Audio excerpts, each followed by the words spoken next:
Selamat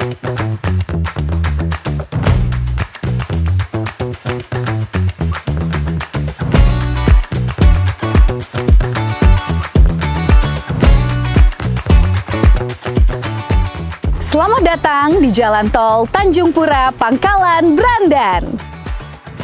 Infrabadis, dalam proses pembangunan jalan tol tentunya terdapat tantangan yang harus ditaklukkan dengan berbagai macam penanganan yang solutif dan inovatif. Lantas, pada pembangunan jalan tol Tanjung Pura sampai dengan Pangkalan Brandan, apa saja tantangannya dan bagaimana cara penanganannya? Yuk kita bahas bersama orang-orang yang berkompeten di bidangnya.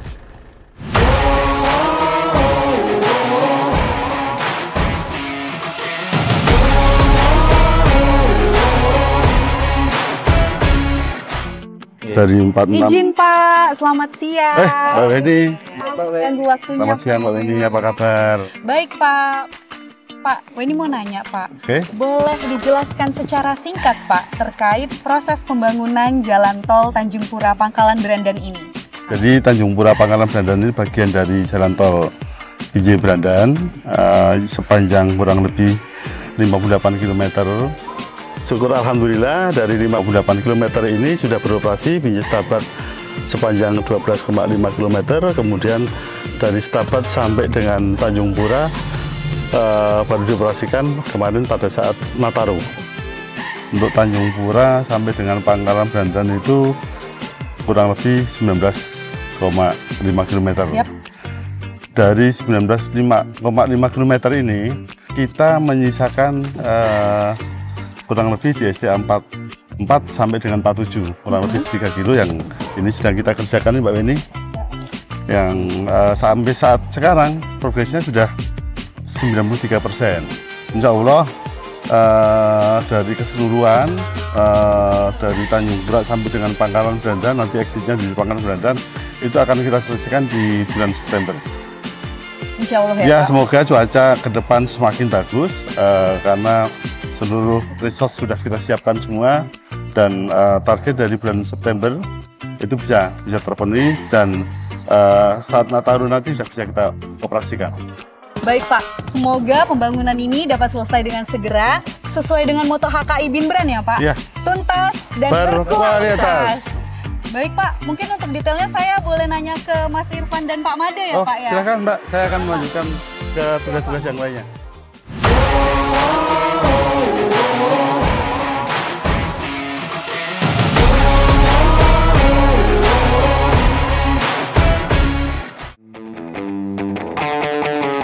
Pak Made, ya, dengan Mbak. adanya tanah lunak di sepanjang jalan tol Tanjung Pura Pangkalan Brandan ini, apakah menimbulkan hambatan yang dapat menyebabkan keterlambatan pada proses pembangunan jalan tol ini? Oh, oke Pak Winnie. Jadi gini Mbak, memang untuk jalan tol Binjai Pangkalan Brandan ini Mbak, dari STA 39 sampai dengan STA 46 itu terdapat karakter tanah lunak yang harus kita tangani.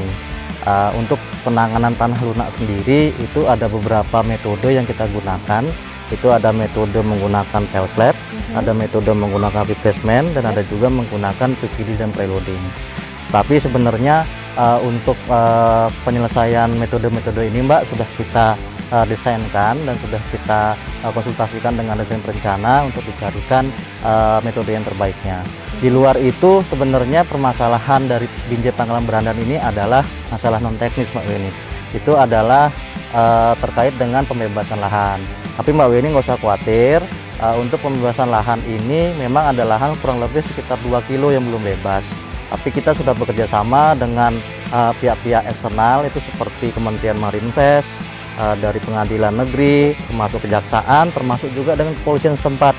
Jadi mereka sudah akan support kita untuk melakukan percepatan terkait pembebasan lahan sepanjang 2 km itu. Begitu Mbak Weni. Wah mantap sekali, jadi kita tidak perlu khawatir ya Pak? Iya Mbak Weni.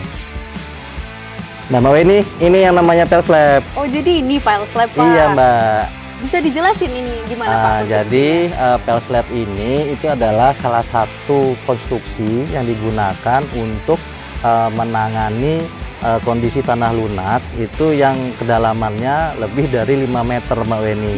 Jadi karena sudah tidak bisa menggunakan replacement atau dengan PVD PHD, Jadi kita menggunakan metodenya menggunakan pile slab. Pile slab ini adalah rangkaian dari tiang pancang spoon pile itu yang dirangkaikan dan diikatkan dengan konstruksi beton di bagian atasnya dan langsung menggunakan slab. Jadi namanya pile dan slab. Gitu Mbak Weni. Singkatnya pile dan slab. Iya, ya, Mbak Pak? Weni. Nah, untuk pile slab ini Pak di sepanjang jalan tol Tanjung Pura Pangkalan Berandan kira-kira ada di STA berapa aja ya Pak? Pile slab ini ada 4 titik Mbak Weni. Satu di STA 39, satu di STA 47, ada juga di STA 55 dan juga nanti ada di akses Berandan Mbak Weni. Dia ada 4 spot yang menggunakan konstruksi pile slab ini. Begitu Mbak Weni. Baik Pak. Kalau untuk metode penanganan tanah lunak replacement bisa dijelasin Pak? Bisa Mbak Weni. Nah, nanti kita langsung ke lokasi saja ya untuk melihat lokasi Siap, replacement. Ya. Oke. Yuk Pak. Ayo Mbak. Nah ini dia Mbak Weni, Ya, salah Pak. satu lokasi replacement kita. Jadi di sini ada beberapa area memang dan sebagian besar sudah kita kerjakan untuk replacementnya. Untuk replacementnya kita menggunakan materialnya itu material pilihan yang biasa mungkin orang mengenalnya dengan istilah pasir batu atau sirtu gitu Mbak Weni. Nah kebetulan pasir batu kita di sini lumayan melimpah karena kita itu ada 2 sungai besar di sini, ada Sungai Batang Serangan dan Sungai Wampu. Jadi dari situlah berasal material-material pilihan tadi gitu Mbak Weni.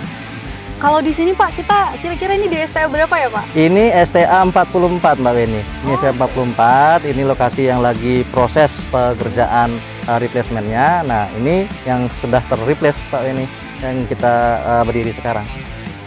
Pak, ini Weni lihat ada kain putih. Ini apa ya Pak kegunaannya? Oke Mbak Weni, jadi kain ini adalah material geotekstil. Geotekstil. Material geotekstil ini kita gunakan itu untuk membantu meningkatkan strength dari tanah Mbak Weni. Jadi harapannya dengan adanya geotekstil ini, strength tanah itu akan meningkat kurang lebih 50% ya. Baik. Nah Pak, tadi kalau pile slab itu penanganan tanah lunak untuk kedalaman di atas 10 meter. Betul. Nah kalau untuk replacement itu kedalamannya berapa meter ya Pak? Untuk replacement itu kita gunakan untuk tanah lunak yang kedalamannya 0 sampai dengan 5 meter Mbak Weni. Nah, untuk yang 5 sampai dengan 10 itu kita menggunakan konstruksinya dengan PVD, PHD dengan preload. Nah kebetulan di depan kita itu ada juga Mbak Weni alat dari PVD. Nanti Mbak Weni bisa lihat lebih jelas di sana. Kebetulan sana ada Mas Irfan. Nanti Mas Irfan yang bisa menjelaskan lebih detail terkait pekerjaan PVD dan PHD di sana. Siap Pak, berarti untuk PVD PHD preloading saya tanya ke Mas Irfan ya Pak Yes, ya? Mbak Weni. Baik Pak, terima kasih Pak Ya. atas waktunya. Sama-sama, Mbak Weni. Penjelasannya informatif sekali. Siap. Silakan Pak maju Oke, siap selalu.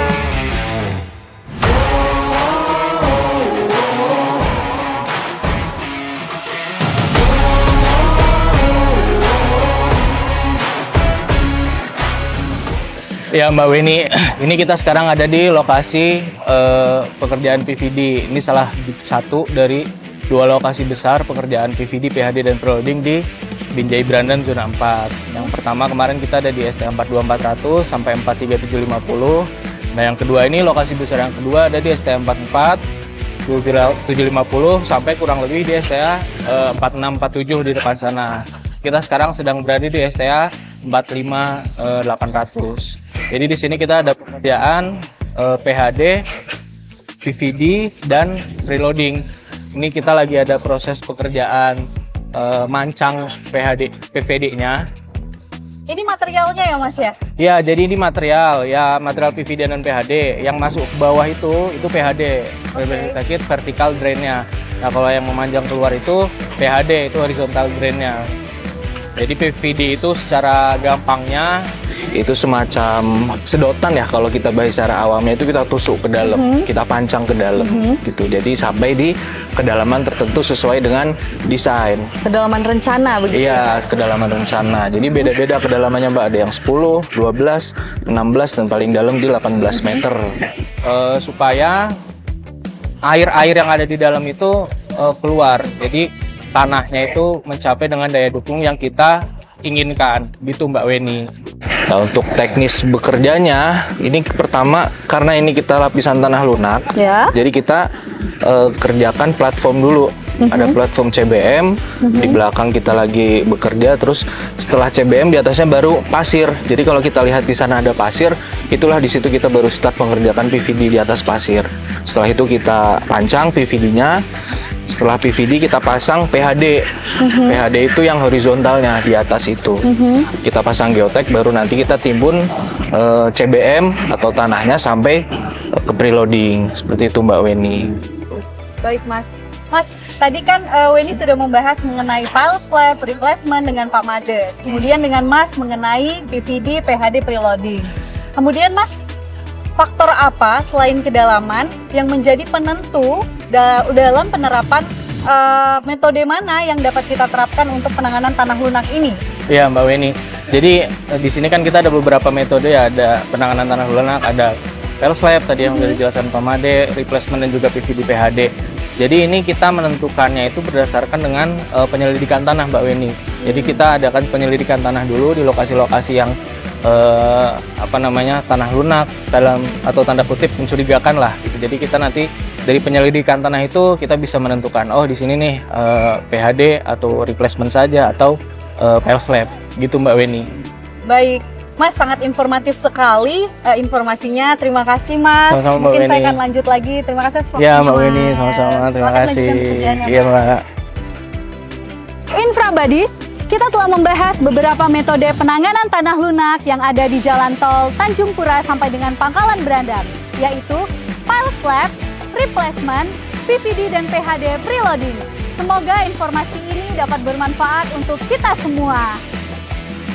Nah, untuk episode selanjutnya, kita akan membahas konstruksi jalan tol yang melintasi pipa gas milik PT Pertamina Gas. Sampai jumpa Infrabuddies!